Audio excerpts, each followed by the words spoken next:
Hello, I am Gloria Thompson, and I'm here speaking with Emon Thompson. on Wednesday, June 21st, 2023. Do I have permission to record this interview? Yes, you do. Can you please spell your name as you would like it to appear in this project? EMOND period THOMPSON Senior SR. Okay. So, first question. Tell me a little bit about yourself. Well, I consider myself to be a friendly person. When I grew up in high school, I was elected friendliest all 4 years of my high school. I have been blessed with a special gift by God to love people and to do what I can to help people to be a friend, even though sometimes I feel like I don't have friends, but uh, I love to be friends to others. I consider myself a well-rounded person with knowledge and uh, technical skills, and got a very uh, uh, huge spiritual background. I'm a minister, and I just love life, love helping others to experience life and helping others to become all that God has created them to be. Okay. So, what is something that makes you unique? I think, I believe it's the love I have for others, the heart that God gave me for people, to put others first before myself.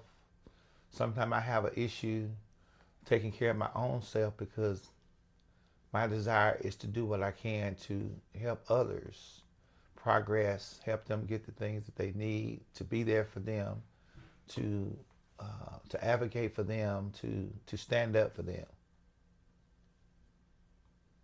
Okay. So, tell me a little bit about how you grew up. I grew up in a small town called Magee, Mississippi, about 50 miles south of Jackson. I had two sisters and one brother. My mom and dad was married up until all of us got graduated from high school. I guess because we were always there to kind of help them straighten out their issues. I had a very humble beginning. I did not ever recall me being poor because we were able to have everything we needed. We had clothes, we had food, we were able to go on vacation every year, and we just had a happy family. I did experience some of the earlier parts of my growing up. My dad physically abusing my mom, and I think I experienced that more than my other siblings did because I was the oldest, and I was able to see it, and I was able to remember it. And but I thank God that He blessed us to come through it, and I thank God for my upbringing. I had an opportunity to experience a lot of things, do a lot of things that the average teenager wouldn't be able to do, like drive a school bus when I'm a junior in high school.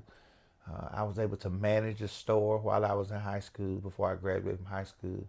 And so I was a very outgoing person, loved to work, loved to make money. As a matter of fact, my nickname is Money. If you go to my hometown and ask them who is Emon, they will know Emon. But if you ask them who is Money, they'll know who Money is.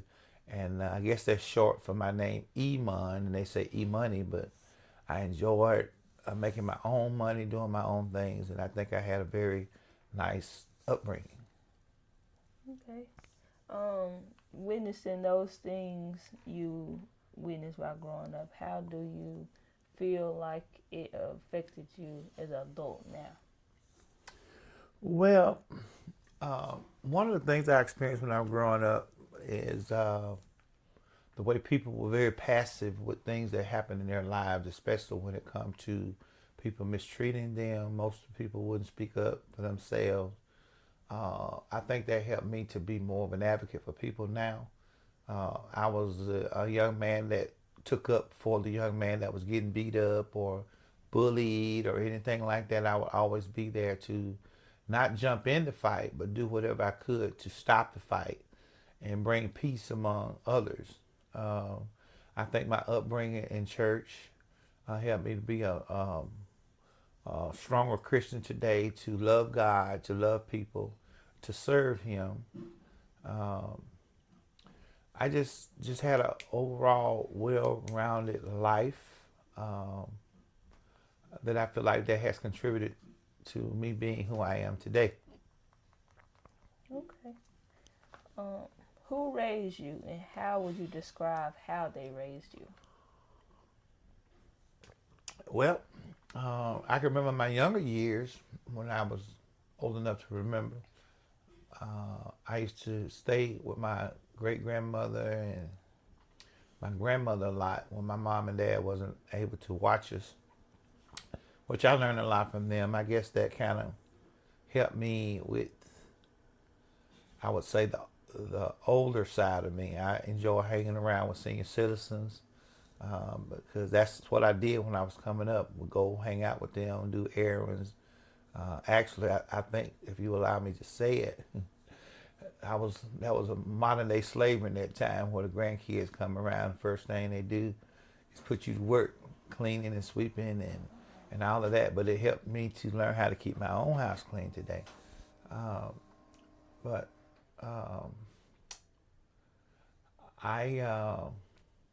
was the question again? How would you describe how they raised you? Well, I think my mom and dad did the best they could. My mom was young herself. She was very young when I was a kid, so we really looked at my mom more like a sister. You know, she would try to discipline us, but she wasn't able to discipline us because we were always laughing at her because it was funny. Our dad was a disciplinarian. We feared him, even though my mom was like 6'1" or 6'2". My dad was like 5'10". He was always shorter. We really respected him because of his stand that he took as a father, a leader of the home. I did see that actually in action. A father that took care of his kids, was there for his kids, and make sure that his kids had everything that we needed. So as far as me growing up saying that I didn't have a lot of things, even though I didn't, it wasn't like that was something that I was missing, because the things that I did have as a child was very much,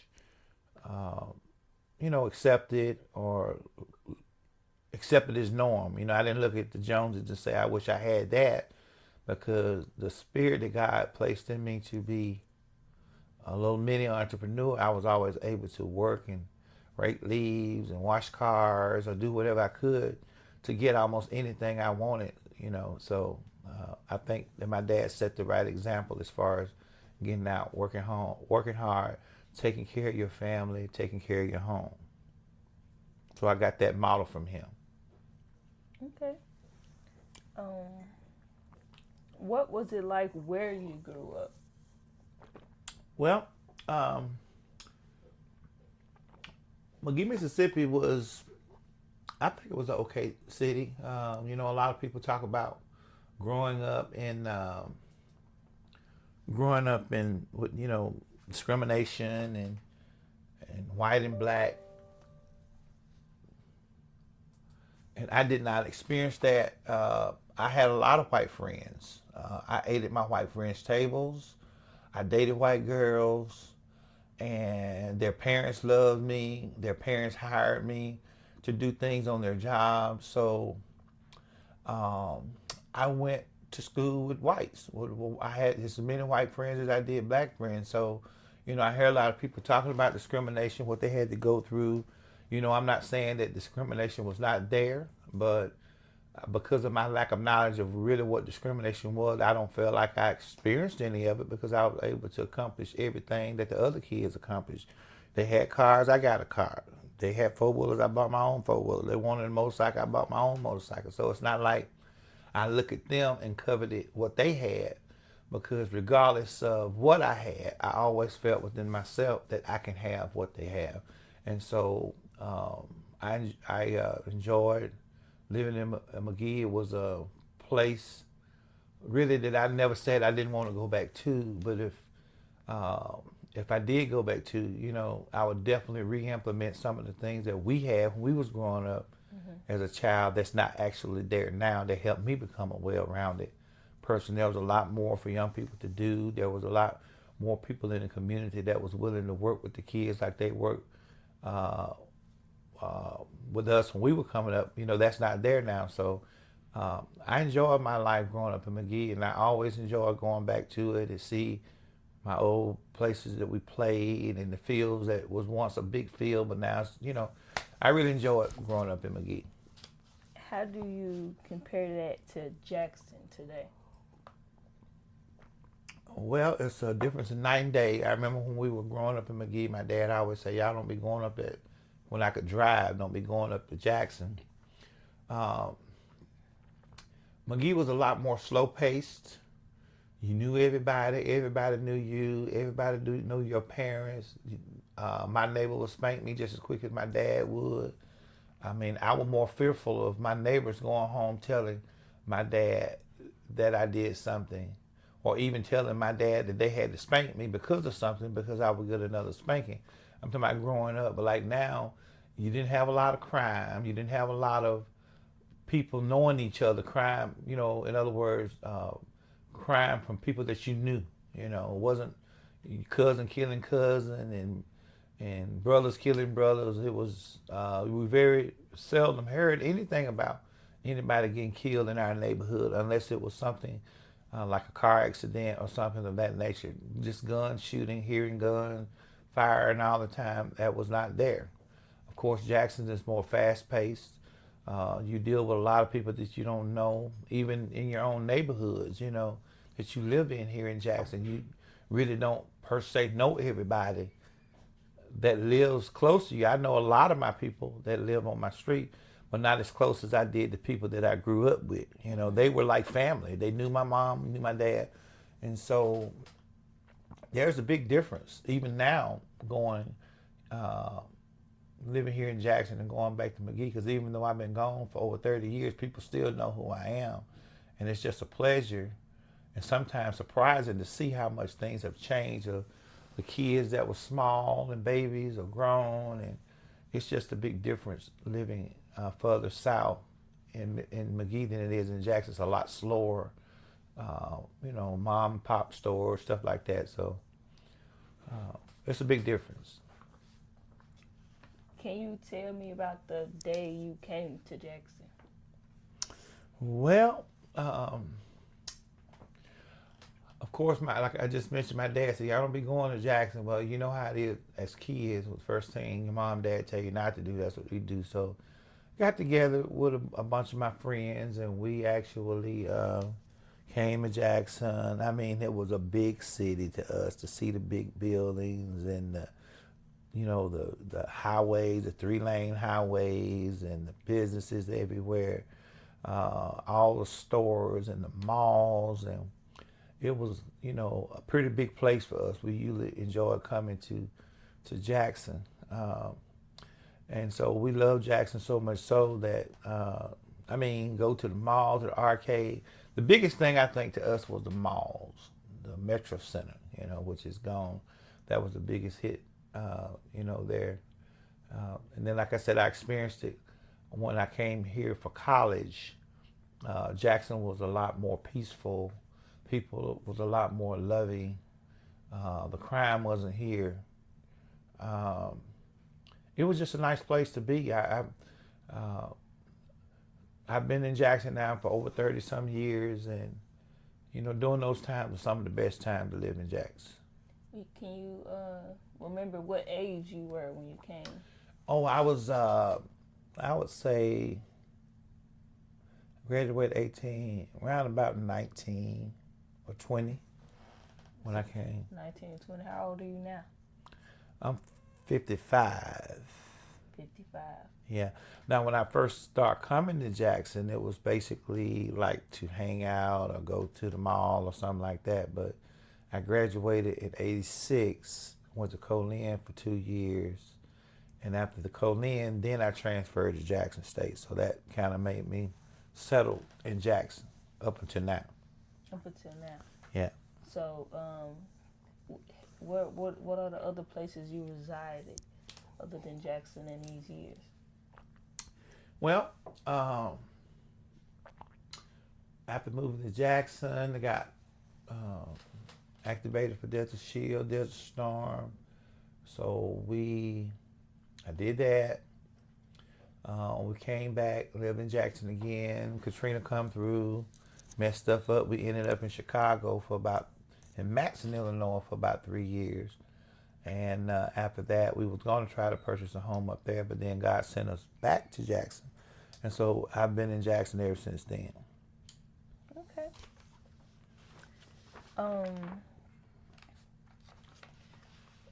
Describe a typical day in your childhood. Well, what age range are you talking about? Just a typical day that you can remember. Well, if it was the summertime, we would race to get up before my dad and mom went off to work. And me and my brother and sisters used to race to get the coffee that was left over in his cup. And so I guess that's why I'm a coffee addict now. We just be waiting for him to hit the door, and we race to get his cup, but you'd always be the first one to get it. I can remember having a plastic rug that comes from our front door through the living room in a highly trafficked area to keep it from wearing down the carpet. But it used to have some little squares on it, and that used to be my little town where I would play with my trucks, and I would spend hours on that plastic rug just playing and driving all over the neighborhood. I enjoy playing with toys. I can see me going out. My sisters and brothers and I used to go out, and we used to make little huts in the woods, and a cardboard box was, it was like a video game back then. We could do a lot with a cardboard box. We would take that cardboard box and we would paint it, and we would build us a house in the woods. And we would actually build our own furniture, and we would go hunting with a BB gun. We'll catch our own food. We'll shoot a bird and pretend to be eating. It was more like country style, hanging out with my uncle, who lived right across the field from me. He was always working on things, fixing stuff, and I know that's where I got my mechanical knowledge, or my wanting to do mechanic work is hanging around him, because not only did he work on vehicles, but he would allow us to help him. He would tell us to take that off or take that transmission out, and so because of all that encouraged me to want to be a mechanic. So when I was getting ready to go in the military, all of my friends wanted to go to be drivers, to drive trucks. Well, because of my experience with my uncle, I wanted to go. As a matter of fact, we was all going to be drivers, but at the last minute, I changed my MOS to be a light wheel and heavy wheel mechanic, which caused me to have to stay in AIT 2 additional weeks. But I just felt like that by me gaining, I said, anybody can drive. And I said, but as a mechanic, I will have the same privileges that the drivers do as well as a mechanic, because as a mechanic, I have to be licensed and have the knowledge to drive the same vehicles they drive. So I was able to gain that. So because of my uncle, and I'm a mechanic today, love working on stuff, love repairing stuff. Fishing, my uncle always took me fishing. That's why I love fishing today. And it was just a nice time. I really enjoyed my childhood days, and sometimes I wish I could go back to those days, but I really had a blessed childhood growing up. Okay, so you talked about the memories. Can you tell me about one memory from your childhood that stands out above the rest? Well, what comes to mind is we used to live in a mobile home down the field from my dad's father's house, my granddad's house. And we all played in the field and stuff like that. But my granddad had a big old red bull. And the bull didn't play. So we would always taunt the bull, mess with the bull. And so when we go from my home to my grandmother's home, which was across the field, we could go across the field, but we would always have to watch the bull because it was two parts to the field. It was the right side of the field and it was the left side of the field. So whatever side of the field that the bull was in, you couldn't go up that side because he would chase you. I can recall clearly one day getting about halfway up the side that he wasn't, and he looked for me and saw me on the other side. He came over there 100 miles an hour and chased me all the way back to the house. I thought I was gonna die. I slid up on the fence grabbed me, tore my clothes and everything. But I believe if that wouldn't happen, then I wouldn't be here today because that bull, he was a bad bull. I can remember my uncle that I just mentioned, which he meant so much to us. He was like all of our dads. I mean, he was the type of uncle that all the kids hung around, especially me, because a lot of the stuff that he did then, I do now, And sometimes I would say that he was more of a dad than my own dad because I spent more time with him than I did my own dad because my dad was always working, trying to take care of my family, of our family. But my uncle was always like an entrepreneur doing stuff, bush hogging, fixing cars and stuff like that. But I recall my uncle had a car, he taught us how to drive, everything. And so he went and bought a Datsun B210, it's a little small little car, and he took the doors off of it and he framed it up so if we flipped it, it wouldn't hurt nothing. And that's how we learned how to drive. We would get out there in that field after my granddad we ate the bull, killed the bull. We would drive in that field and we would flip that car and he'll come push it back over and we'll get back in it and keep on going. We had some fun in that field. I remember that more than anything else. I remember all the fishing trips my uncle took me on. And, him and I competing with each other. He would always whoop me, but I always had faith that I could beat him, but I never did. But those are the time I remember most. The bull, the car in the field. I'm talking about mud. It was real fun to drive it when it was wet, And lucky my grandfather had passed because he would have been pitching a fit with us tearing up the field. But we did it. My grandmother didn't care. But those are some memories that sticks out for me growing up. Why do you think these memories and stories stick out to you? Well, for the bull was fear. For the car part of it, it was just fun.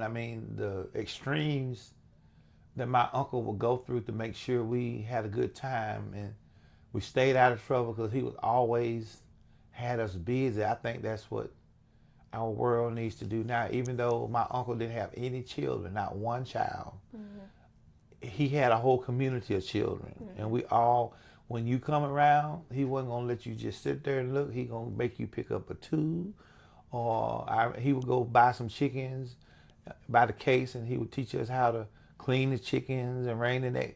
He was always that type of person that you could not just come around and sit there and not learn something, And so the actual vehicle that he made for us when it tore up, he showed us how to fix it. Some broke, he showed us how to fix it. And so it was just those type of things I think that helped me to really, really be who I am today as far as some of the things that I do, some of the things I like to do. And so those are some of the reasons why those things stick out. Okay. So now we're going to get into the raising children part. First question. Tell me. Hold on one second. Tell me about your experience becoming a parent. Well, My first child was my oldest son, Cornelius. Me and his mom wasn't married. Actually, we was in a long relationship, and the relationship had ended before I realized that she was pregnant because she was unfaithful to me on more than one occasion. So when she actually come to me and told me that she was pregnant, I did not believe that it was mine, because that was the main reason why I mean, that's the first time I ever quit a woman. Most of the time they quit me because I talk too much. But anyway, I quit her because she was unfaithful. I mean, and so then maybe 3 months after I broke up with her, she come and told me she was pregnant. So during her whole pregnancy, I didn't really believe that the child was mine, even though she kept insisting that it was. And so the day that he was born, she was headed to the hospital to have him. She called me and told me she was headed to the hospital, and I had a lot of mixed feelings. Should I go? Should I not go? But anyway, when I actually decided to go and made it to the university hospital to see her, she had already had him, and they actually had her sitting in the hall with him in her arms. And because there was no room in the nursery, nothing like that, was trying to find her a room. So anyway, when I laid eyes upon him at the first time, it didn't matter to me whether he was mine or anybody else's. At that point, he was mine, Mm-hmm. So I was excited. I mean, it brought about a sense of pride. I think it brings about a sense of pride to all men when your first child is a son, Mm-hmm. And it gives you the mind to want to do better, to be a better person for your child. And I can remember having those feelings vividly, Oh, I got to do better, I got to do this, I got to get my life together, which I wasn't a bad person, but regardless of how good you are, that first child will kind of make you feel that you need to do something different. Mm-hmm. But so that was him, and then of course eventually meeting my wife, and we actually used to keep Cornelius more while she was in college. He was more like my wife and I's kid. His mother, Cornelius' mother, really didn't mind me keeping him most of the time, because I guess she felt like that would bring us back together, because she really wanted to get back with me, but I didn't want to get back with her. So even though meeting my having a girlfriend at that time, which is my wife now, she didn't have any problem with him being with us. I mean, we kept him most of the time. He started going to school with me up here in Jackson. But as soon as my wife had my first daughter, which is Nia, my oldest daughter, then that's when we started having problems, But she would hold him from me. Of course, I was very attached to him being my son, my first son, and then the fact that most of his beginning life, I'm the one raising him, Mm-hmm. Because she very seldom, she didn't care. I can keep him as long as I want to. My wife and I did. Actually, my wife was my girlfriend at that time, and we used to keep him, travel with him, everything. But of course, the children started coming. Nia came on. She was conceived on our wedding night. And wow. It just happened like that, because 9 months after the wedding, she was here. And then of course all the other ones began to follow and flow, and so now I got 7 kids. 7 kids. Mm-hmm. That was my next question. How many kids do you have, if any? Well, I got 7 kids, but I got a whole lot of kids in the neighborhood that I didn't physically see, but but I got 7 children that come from me, and 1 from my ex-girlfriend, but the other 6 from my wife, Miss Cynthia. Okay.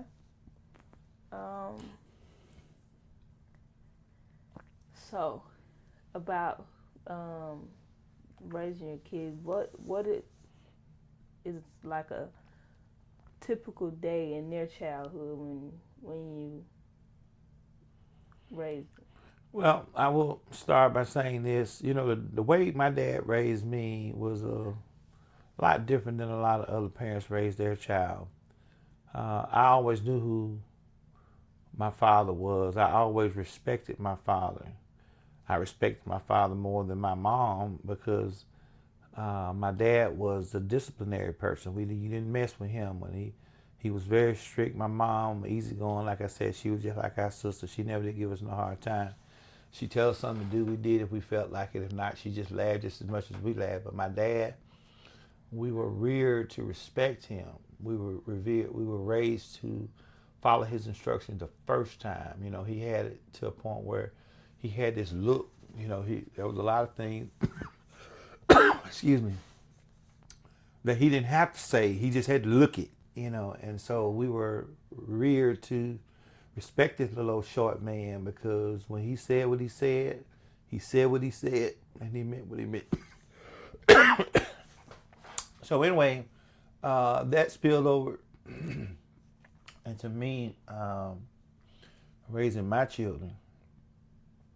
I love them, but I learned early that love is not always about being your children's friend.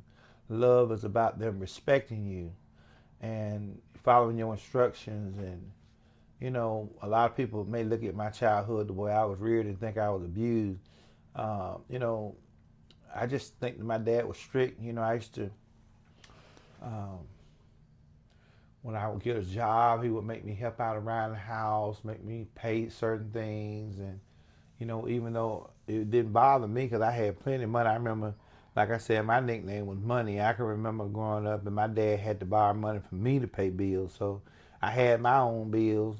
He gave me a couple of bills to pay, and I would even loan him money to pay bills, which he would pay me back. And so they helped me to become a person that's responsible, helped me to be responsible, to help me learn the importance of paying your bills on time, taking care of yourself. You know, don't wait for nobody else to do something for you.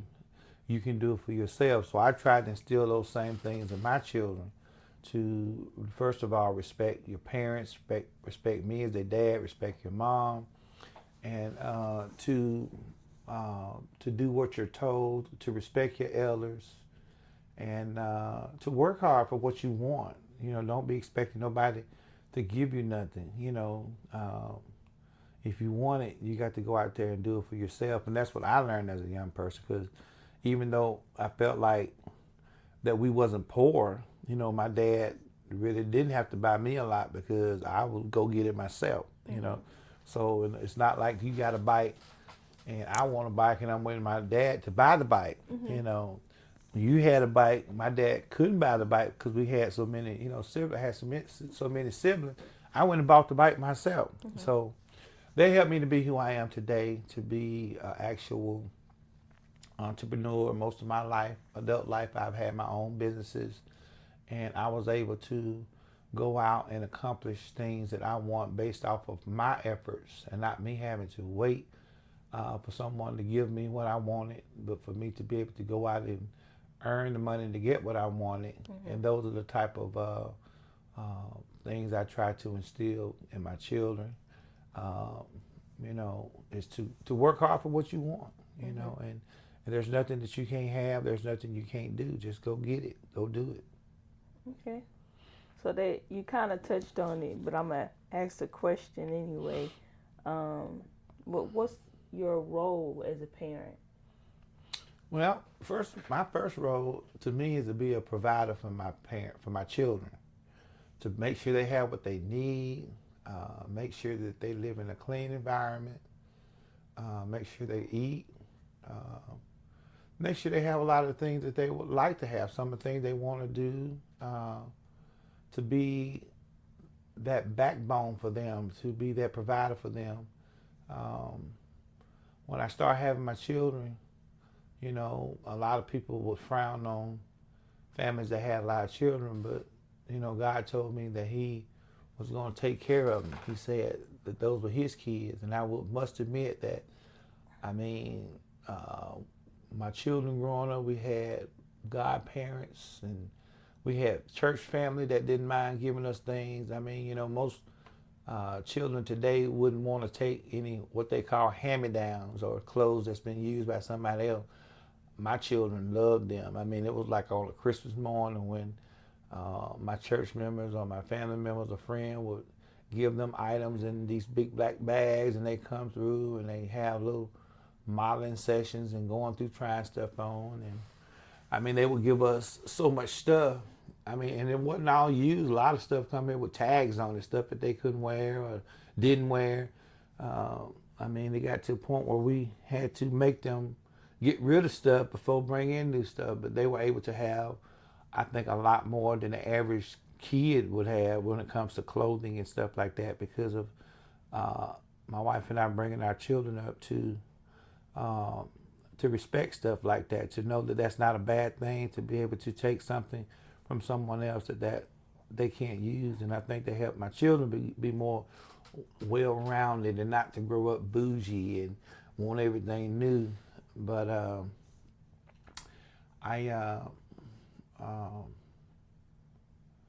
you know, just to be there, you know, I know sometimes I've heard some of my children mention that I may or may not have been there for certain parts of their life, but I was just like my dad. You know, I would work hard. I don't want my children staying in those slums and living in a car and moving from place to place. So I was a hard worker, just like my dad was, to make sure that my children had what they need. And we have go on vacations. We did plenty of those. And so I just mimicked what my dad did. And so that's, you know, that's where I was. Okay. So, what's your role as a community member? You talked about having kids in the community that you consider your kids too. What was your role as a community member? Well, as I mentioned before, growing up in Magee, we knew everybody. Mm-hmm. And it was always my goal to know everybody. It was always my goal to help those that needed help. So, you know, when I see people in the community that need something, my goal would be to help them. If they are out there pushing a lawnmower and trying to cut their grass and I got a big riding mower, it wouldn't take nothing for me to go over there and just, not even without permission, just start helping them cut the grass, you know. Mm-hmm. And if the car break down, I will help them fix it. Community means a lot, and I think that's what our world is missing now.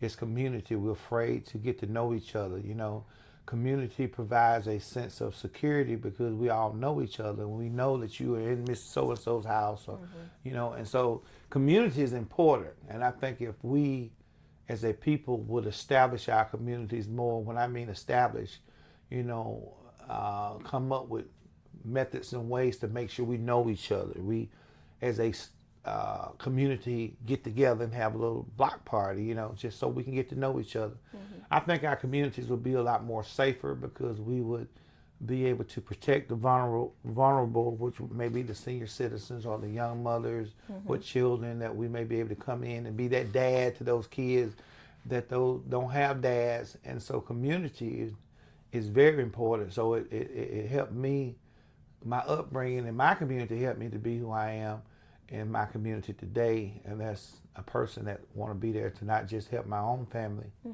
but help other families too. Okay.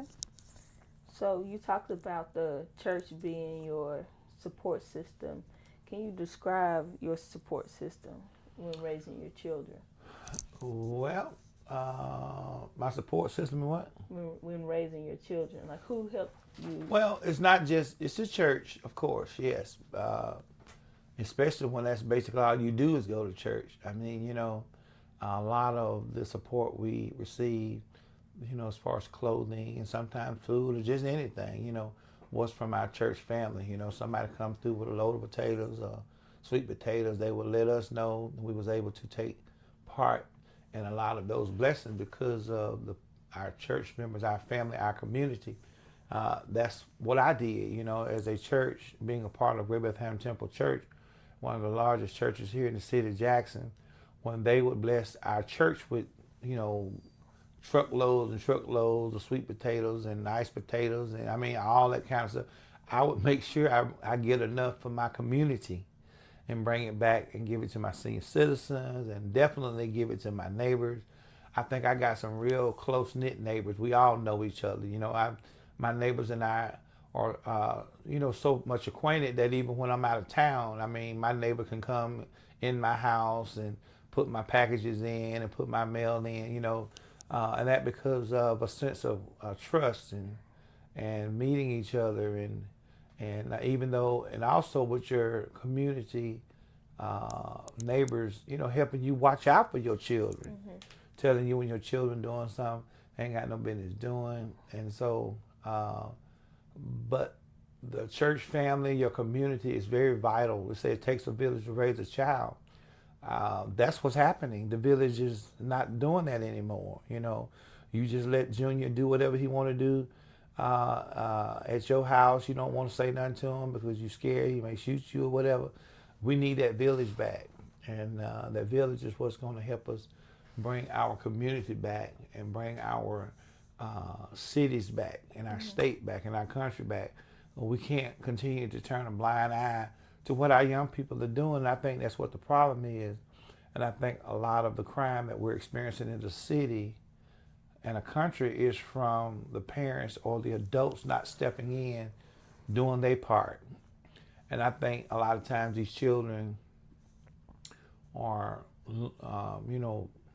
doing what they're doing because there's not no one there to show them how to work an honest job to get something they need. Mama can't do it because mama working every day trying to keep the lights on. And so that's where the brothers need to come in and say, hey, come in, let me show you how to cut grass. Here, come in, let me show you how to cut hair. Let me show you how to fix a bike. I used to fix bike. I used to do everything, rake leave. And I always had money, but the village is gone. The village is not there anymore.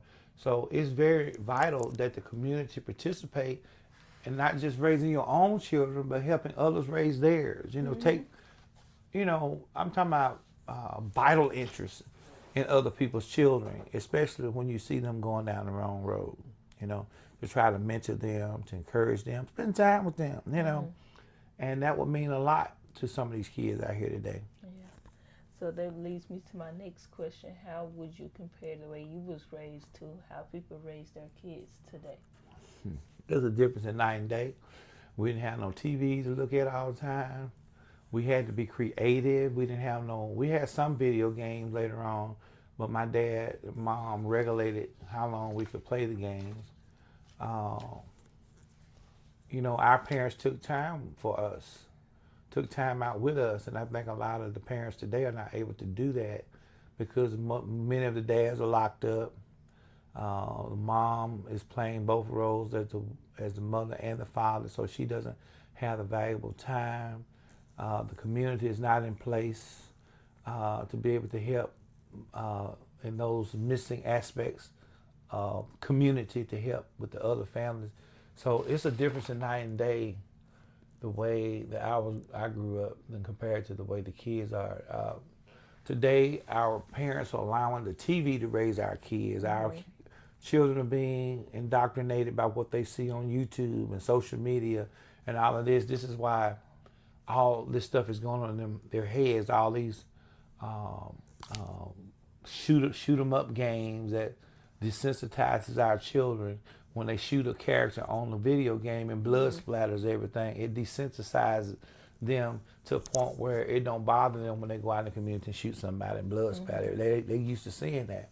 We didn't have all of that, So I really sympathize with what the children are going through now because our world has been a major part in helping them to become the demons that a lot of them are, what they look on TV. My dad always, matter of fact, when I was growing up, the TV went off at 10 o'clock. There was no TV, And so by today, kids can look at anything. Even my grandbaby now, we constantly have to monitor what she look at on YouTube. So there's a big difference.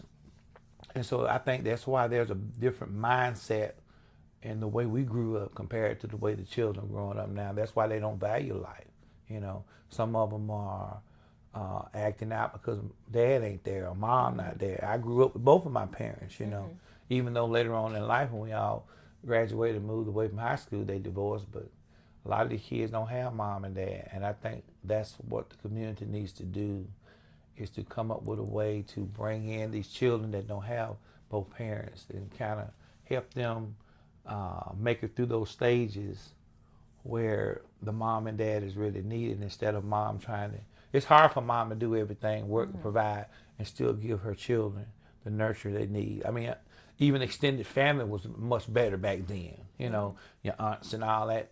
They don't have that now. You know, nobody want to fool with nobody's children because they're bad.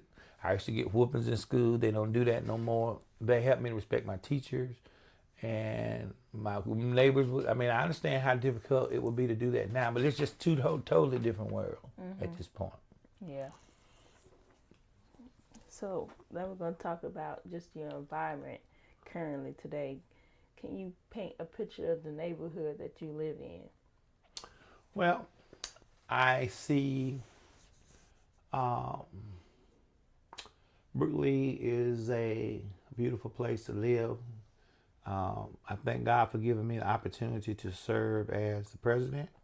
I think Brooklyn is closer to that community that I grew up in. That's the way I've tried to get people to know each other. I know all of my neighbors on my street. We all help each other. You know, one get out and start cutting grass, all of us start cutting grass. You know, we go help each other. Brooklyn, it has a lot of people who care about our community that's willing to speak up. If they're not willing to speak up, at least they're willing to call me and let me know what's going on. But I think it's a lot peaceful up here. We don't have police ripping and running them down the road, chasing people. We don't see that much crime. And I think it's only because the people that live here are vested in the community. They own their own homes in the community. They care about what's happening in their community. And so I enjoy living here at Brooklyn. I think it's a great place to be and definitely a great place to raise your children. So can you paint a picture of the city that you live in? Oh my God. That's slim and grim for me.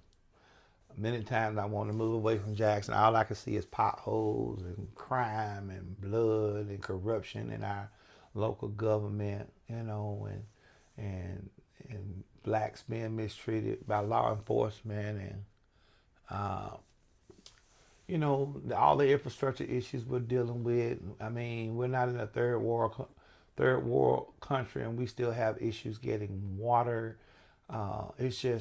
I just see Jackson as a crumbling infrastructure, begging and screaming for mercy from our leaders, our community leaders, our officials, to do something to rebuild them from the ground up. You know, we just trying to patch up everything, patching up potholes and patching up problems when everything need to be, to me, completely washed and clean and start over fresh. I think it's an issue when you got the same people, old people in position for so long, because after a certain period of time, all of their dreams and visions pass. You know, the Bible said that the young men are going to dream dreams and they're going to have the visions. And I think if our young people get motivated enough to get in these political office, I think we can bring Jackson back. But right now, I mean, sometimes I feel like it's hopeless. I mean, when you look at our infrastructure, our streets, our blight, our abandoned properties, the businesses are leaving, you know, it looks kind of grim to me, but, you know, I still want to be able to do my part to help bring it back to the other side. Okay. How do you feel about your city? Well, I know my cities need a lot of help. I know we need to get the right leadership in that cares about the city, not there just to make money, but to provide a service to the people, putting the people first, hearing the cries of the people, working together. You know, we don't work together as a city. And my goal is to see everyone working together. I'm not talking about just Jackson, you know, Jackson working with Clinton, with Byram, all Hinds County working together. That's what I see us, sharing information with each other. You know, this is how we do it over here. This is what helps us be successful over here. And not, you know, us being We are the capital city, but we have the we're like a sore. What I mean? It's like a bad spot in the middle of the city that we call middle of the state that we call the capital. We have a long way to go to get Jackson back up to where it used to be because it's nowhere near what it used to be. Okay. So how do you think that Jackson affects your ability to raise your children? It affects it tremendously. You're afraid to let your children do anything, go anywhere. On every corner, every other corner, you're hearing from shooting, folks just walking up to you, taking your life for no reason, jacking your car, robbing you. It affects your ability to be comfortable with your children going out and experiencing the things that are in the neighborhood, like the movie theaters or wherever, because you are fearful that something could happen to your children. So you have to be very strict. Make sure you give them good direction, to go here and come straight back. Don't be over here, over there. It affects a lot of parents because it affects the parents, and so that fear and all that is transposed down on the children, making them fearful and making them introverts and don't want to go nowhere and do nothing but stay around the house all day, play video games and stuff like that for fear of your life. Our children have to fear going to school for being shot up. We didn't have nothing like that. That was the least of our worries, somebody coming up in our school and shooting us.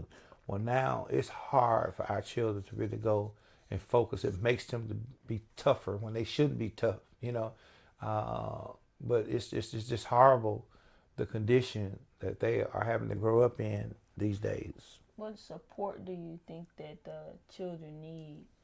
Community. Regardless of whether you got killed children in school or not, remember what made you what you are when you was coming up. And I think we need more people from the community going into the school system and to be that missing link that most of these kids have.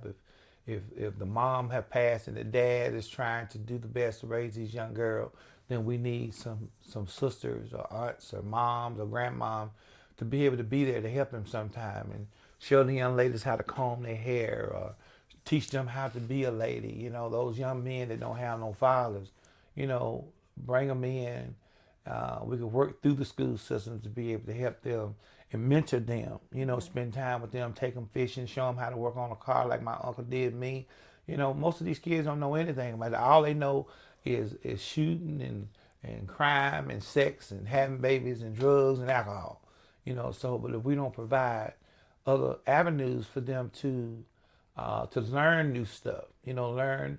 Now the internet, you can learn how to do anything on the internet, fix a car, whatever, show them. I had some young men come in and want me to help them fix their car. Well, I showed them how to research it on YouTube. And I showed them how to look at more than one video. Just don't take the first video and go try to fix it, but look at 3, sometimes 4, to make sure all of them are saying the same things. And actually, I did a young man like that, brought his computer by here, and he told me the symptoms. So I showed him how to look up the symptoms. I showed him to look at all the forms and stuff and diagnose his own computer. So he was able to diagnose his own computer and physically fix it by me showing him how. That's what they need.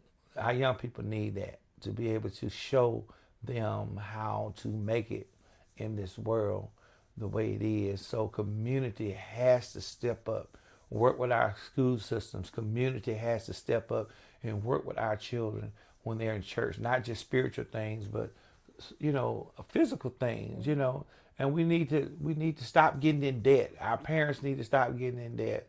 Our community need to stop getting in debt, because that's what's causing us not to have time for our community, because we working 2 or 3 jobs trying to make ends meet. And in the long run, our children are suffering. And if we don't stop the bleed from our children, they're being locked up, they're being reprogrammed, their brains are being washed by what they're looking at.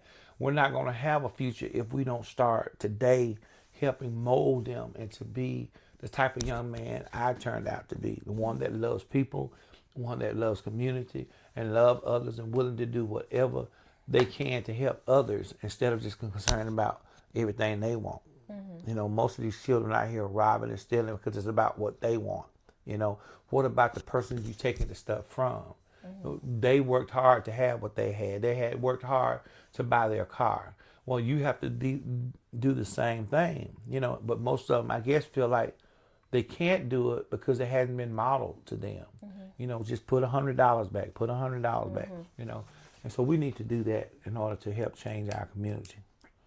My next question is, because you kind of already hitting on it, if you could paint an ideal community or environment when raising children or future children, how would it be? I think first of all, our churches need to become more serious about the community. The churches should be about the community. I think the churches should be the backbone of the community. There's a lot of churches needs to be closed because most of them are there just for supporting their dreams and their visions and getting their cars and their homes.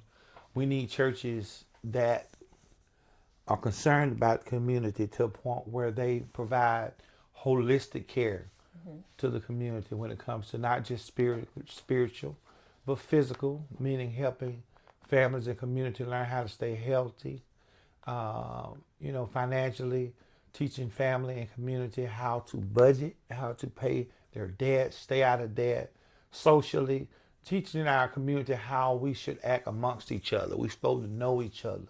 We're supposed to help each other. And mentally, you know, we deal with a lot of mental illness these days because of the things that our children see, the things that we see, and a lot of people that are doing a lot of these crimes are possibly suffering from some type of mental illness from things that they grew up, and our community is completely letting that go over our heads. You know, we first have to ask that person having a mental breakdown, and there's so much pain and sorrow and hardships in this world that causes people to break. And I think our churches need to be trained more on mental illness and be able to identify whether it's a spiritual thing or a mental thing, you know, in order to help people to get the help that they need. But I'm looking at the church as being the backbone to progress like we used to be in the past. You know, the church was the place that you would go to for help, you know, for food, for clothing, for shelter. But the churches are not where they're supposed to be. You know, we can't depend on government all the time. But as a church, we come together collectively and pay our funds and our tithes are not paid to keep building these big buildings. Our tithes and offerings are paid to build up financial base to be able to help that community that church is serving. You know, but today we got too many of our big churches, people coming in from outside of the community and getting the money and taking it back to their hometowns, and you know, and our surrounding areas around our churches are dying. To me, that's ridiculous. But you have this big, huge church right in the middle of the community, and everything around them dead. That don't make any sense to me. If we can't affect the people that's right around us, how are we going to affect people way down there in Minnehaha or wherever else you live?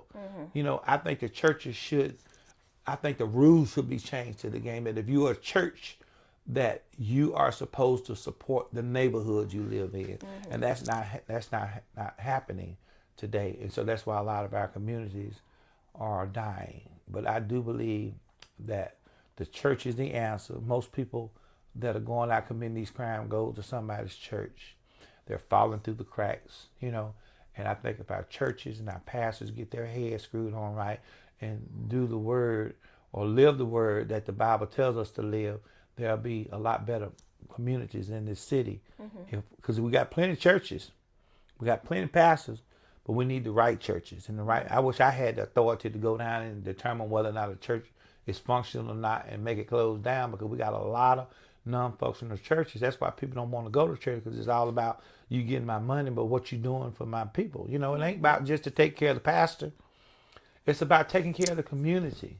It's about taking care of the people in the community, because that's what God put churches there. That's why, that's family. You know, that's that community that we're supposed to be, and it's not there, you know, and it needs to get to that point in order for us to start seeing changes in our city, you know, so we can stop turning a blind eye to things that are going on, you know. But the churches need to step up. I think we need to get the churches together.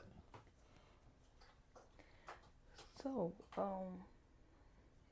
we're gonna skip topics a little bit.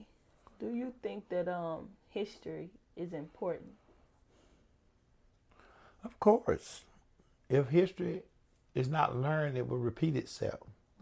We need to learn from the mistake of others. You know, if I see Jobo or whoever it is put their finger in that little whatever and their finger get cut off, then I don't know not to put my hand in there, you know.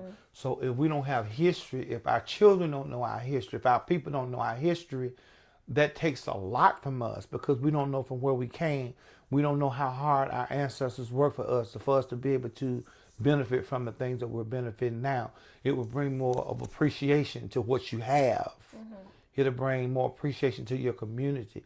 It'll bring more appreciation to your race in a way that our forefathers and our mothers and fathers work hard so we can have what we have. So history is very vital to our community.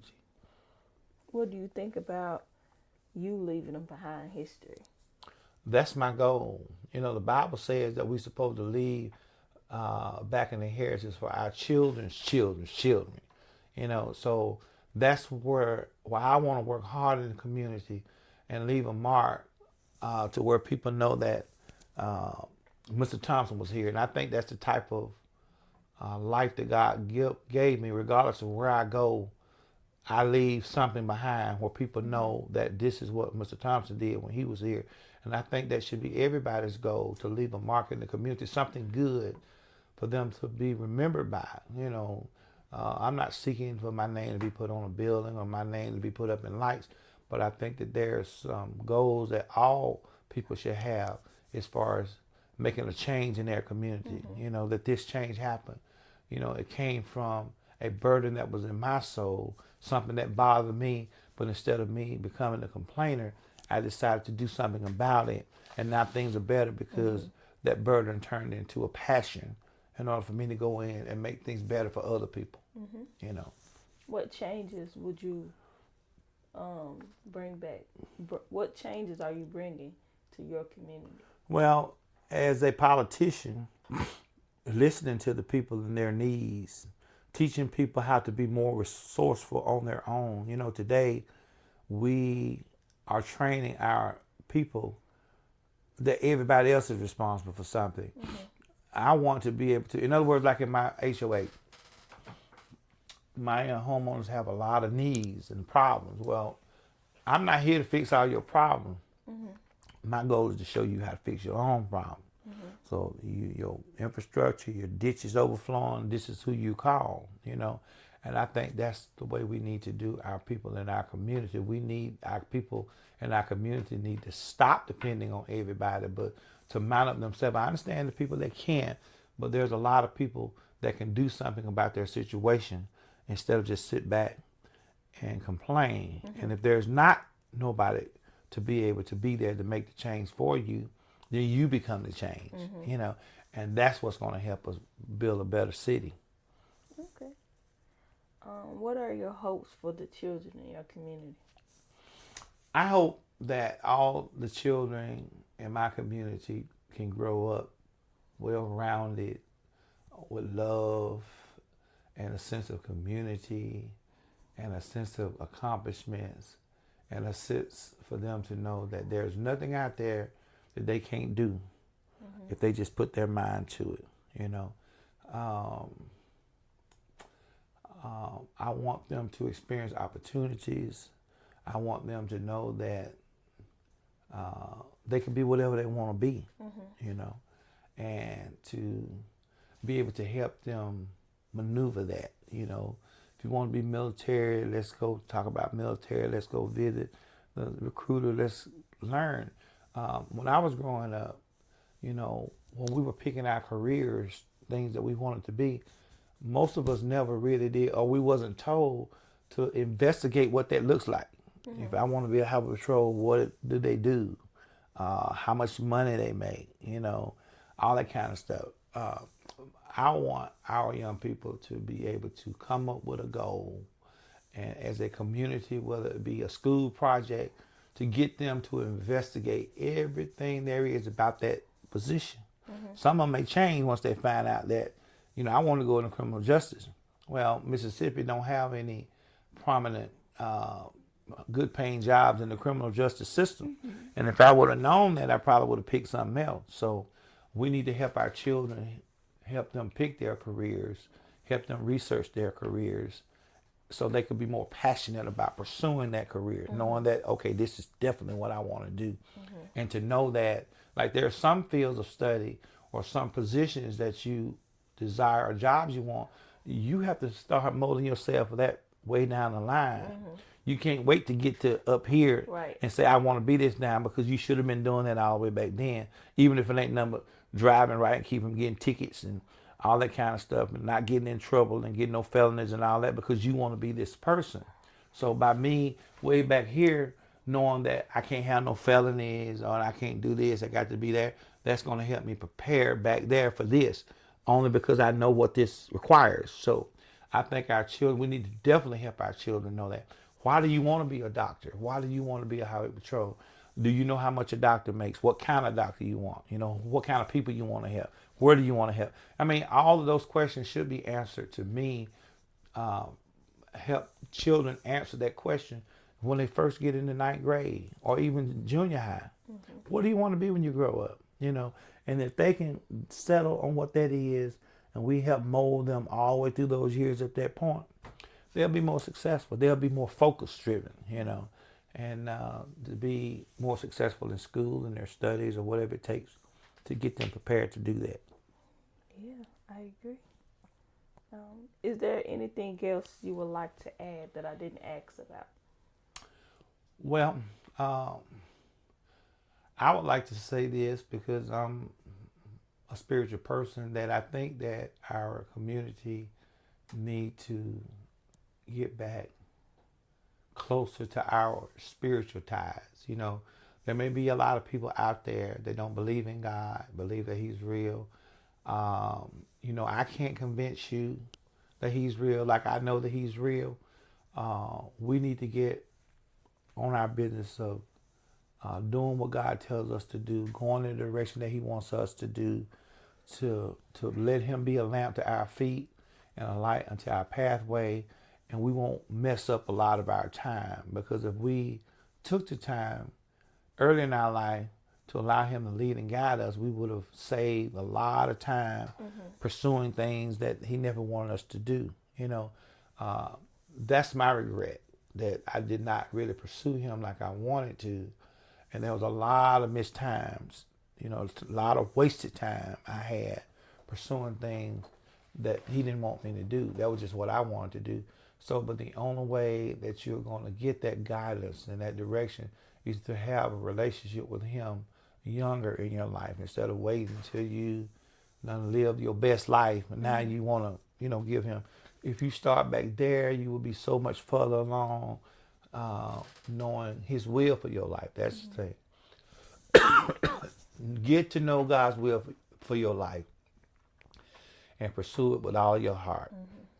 Keep that relationship with Him, not just a religion, not just to say I'm saved, but a relationship with Him. And what a relationship looks like with God, it's not like you going around being a Bible all the time, quoting scripture to everybody, want to lay hands on everybody. It's just to be able to know that God is there for you, that you can count on Him, you can speak to Him, you can depend on Him, even when time doesn't go the way that you feel like it should. He's there. Because if I can encourage everybody that regardless of what situation that you're in now, in this present moment, you can look back in your life and see situations that you was a lot worse in, Right. and that you made it through that. Well, if you can make it through that, you can make it through this. So then by knowing that, by knowing that God is your Father, He's your provider, and He brought you out then, you'll know that all things work together for good. Them, excuse me. All things work together for good to them that are called according to God's purposes. You know, regardless of what you're going through, there's something good gonna come out of it.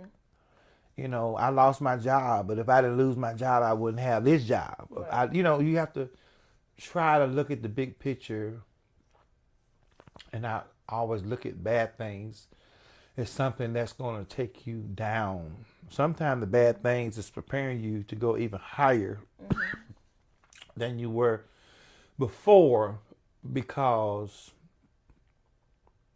if God didn't allow some of the things to come upon us, and it's not him bringing it upon us, he's allowing it to happen, we would still be stunned in that spot if we didn't have nothing to shake us up and say, hey, wake up. You know, you would still be in that one little spot. You'd still be on that same little job if you wouldn't have been fired. You know, sometimes God has allowed that thing to happen to help you get where he wants you to be. So when you look at life like that, then you don't think about hurting yourself or committing suicide, because when you know you're in God's hands, you know something good got to come out of what you went through. So that's what I like to encourage people to do. That's good. That's some good words. How do you predict that parents and caretakers will raise their kids from generations to come? How do I think they what? Will raise their kids. I need to get me some water. Hold on. Now, if our community don't change, it's going to be rough, because we're seeing more and more divorces. I mean, I'm seeing it in my own family. You know, children left by their fathers to defend on their own. I'm going back again to say our churches got to step up, because we have to teach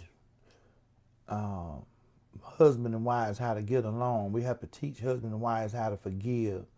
We got to help pray some of these demonic forces off of our spouses, or these things that make them not see or get along, for the sake of the children. I know in the old days, family would stay together for the kids. They don't care now, and so our churches need to get on their job, because our churches are supposed to be the source of everything that we need, whether it's counseling, whether it's financial help, whether it's financial stability, physically. We're going to be, our churches, to me, it's the church is the nucleus. I mean, we can't depend on government, especially in Mississippi, when we got folks of a different persuasion over everything. They're not trying to help anybody. So we're going to have to help ourselves, and the best way to do that is through our churches, our pastors that care about the community. I'm talking about realistic. They ain't trying to have no big houses or big cars, but they are there because they know they're there for the community, and that's what's going to make the difference. If community is not there, it's going to be rough for all of us, because it's going, that community's gone. We need to bring community back. You should be forced to know who your neighbor is. I had an exercise that I gave all my homeowners, as I gave them 6 boxes, 1, 2, 3, 4, 5, 6, and they had to get to know all of those 6 people within those boxes. Go out and meet them. They had a form. They had to write their name down, a little bit about them and all of that, and then the next 6 blocks. So that helped everybody know each other. Even though those 6 people are there, that next person is a part of that next 6 group. And so that worked for a while, but I think we need to do some exercises like that so we can build up community again. Community is what's going to make a difference. Okay. In what ways do you think sharing your own stories and ideas would benefit your children and generations? Well, I think the children need to hear some of the ways that we used to do things, and some of the values and stuff that we have, and help them to see it from our perspective, because a lot of children will not be able to see things that I saw when I was coming up because they wasn't there to let them know about the mistakes that we made, you know, so they won't make the same mistakes, to help them get on the right trajectory and the right path to the things that, you know, God wants them to do. And the kind of, I mean, I got a lot of knowledge to share. And I think that a lot of children, not only children, but adults, marriages, you know, that we can share to help them learn how to get along, you know, and deal with some issues that they may have, that they may seem like it's so hard to deal with. You know, to me, it's just really irritating that the answer to problems now when it comes to marriage is divorce, and that's not it. You know, somebody got to agree to disagree. Somebody got to learn how to let the forgiveness go. And again, it all centers around the church. It all centers. It ain't got no government. They can give you free stuff every day. They can give you a stimulus check. That's not going to help the family. The church is there and was designed to help the family. You know, and so that's why we got to get back to that point. Okay. What would you say to your great-great-grandchildren listening to this? Do what your mom and dad say. Respect mom and dad. Get to know God, because he's real. He's real to me. He has been real all my life. Work hard for the things that you want. Don't ever let nobody tell you what you can't have. Get a great education, and don't always get book knowledge to learn how to go work for somebody else. Learn some vocational skills, fixing hair, working on a car, doing carpentry work, something that you can take and make your own that nobody can take away from you. You don't want to completely fill your life with knowledge on how to help build somebody else's fortune. Think about the things that you love to do and you like to do, whether it's art, whether it's cutting grass. I mean, find something that you enjoy doing and make sure you implement that as a part of your life too, just in case this big multi-million-dollar company goes belly up. You can still make it for your family. So I don't encourage no kids. I will say that because most of the stuff that I've done to raise my children, to be there financial for my family, is the things that I picked up on the side, like computers and stuff like that. I was doing that before I even went to school. So I would encourage them to do that, get the most out of school, be attentive, stay away from the people that's going to pull you on the negative side, and stick with family. You know, y'all going to have ups and downs, and you're going to go through a lot as a family, but your family is going to be the only people that's going to be there for you. So whatever situations you may have against your cousins, aunt, mom, dad, you need to squash that and stay close to family, you know, and learn how to forgive. People going to do you wrong. People not going to always treat you the way you want to be treated, but forgive and put that stuff behind you and move forward in love, not just for your family, but for your community, for the city, people that you don't even know. Just remember love and treat people the way that you want people to treat you. Okay, that's great. So I want to thank you for doing this interview. I really enjoyed this conversation, and I think you said a lot of good things.